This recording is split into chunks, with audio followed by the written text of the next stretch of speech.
Greetings. This is ENS News 2 with The Weekender for the weekend of January 14th, 2024. I'm Michelle Crawford Sappinter, the General Manager for ENS News 2 and The Weekender. This weekend, President Joe Biden responds to criticism over his decision to retaliate against Yemen rebel fighters. According to the report, President Joe Biden indicates that the retaliation efforts were a success. The president added finally that in such event that the Yemen rebel fighters engage in launching attacks against U.S. troops and or civilian vessels in the Red Sea, they will see more retaliation by the U.S. in the future. In national news, the district attorney for Fulton County, Fani Willis, is in the news today. According to recent information, Fani Willis is facing heavy scrutiny by a rival attorney group. Those attorneys have indicated that they have uncovered information about unsavory activity involving Fani Willis and the Fulton County Deputy District Attorney. According to the report, Fani Willis has filed RICO charges against former President Donald Trump. Those charges involve the activities that are referred to as racketeering, influenced, corrupt organization. Those activities, however, are being prosecuted by Fani Willis and her office, and it indicates, according to the information that's been uncovered by attorneys, that information alleging some unsavory activity poses a challenge to the district attorney's credibility involving the case against former President Donald Trump.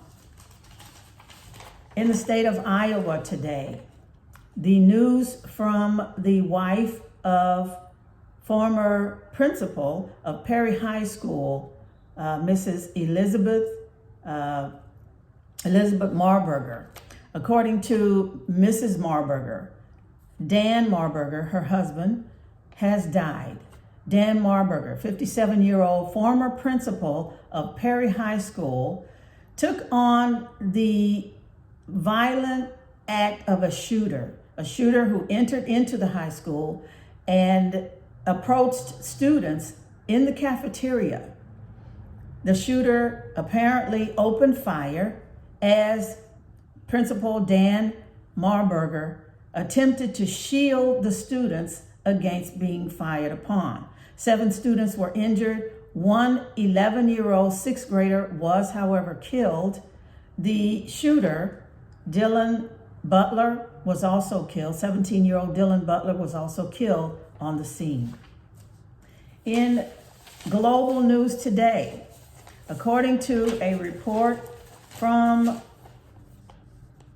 Europe, there has been an incident that developed involving the apparent falling into the ocean, the Red Sea, by 2 U.S. military or 2 U.S. Navy crew members.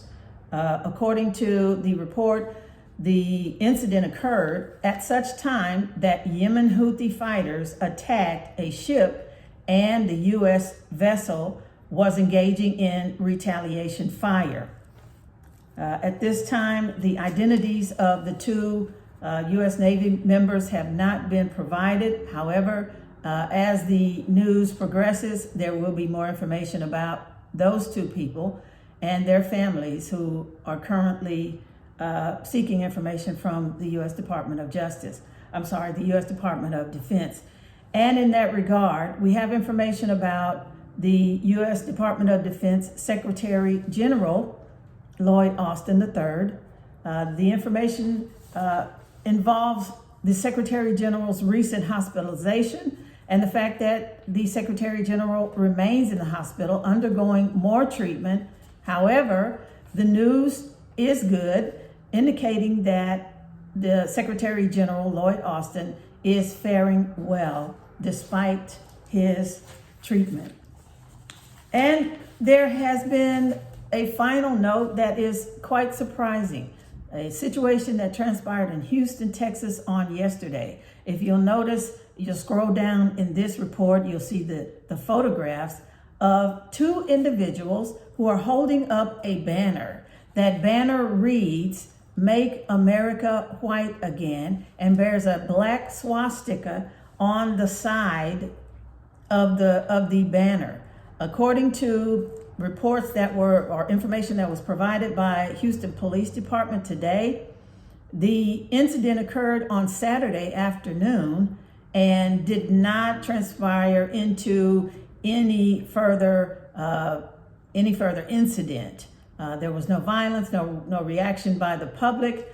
However, the two held the banner over I-45, and as you can see by the DPS sign there on the right-hand side of the expressway, the district where the incident was transacted or conducted rather, was in the theater district of the Houston downtown area. Well, that's it for the ENS News Weekender News Briefs. We hope you stick around and read, and as always, thank you for stopping by.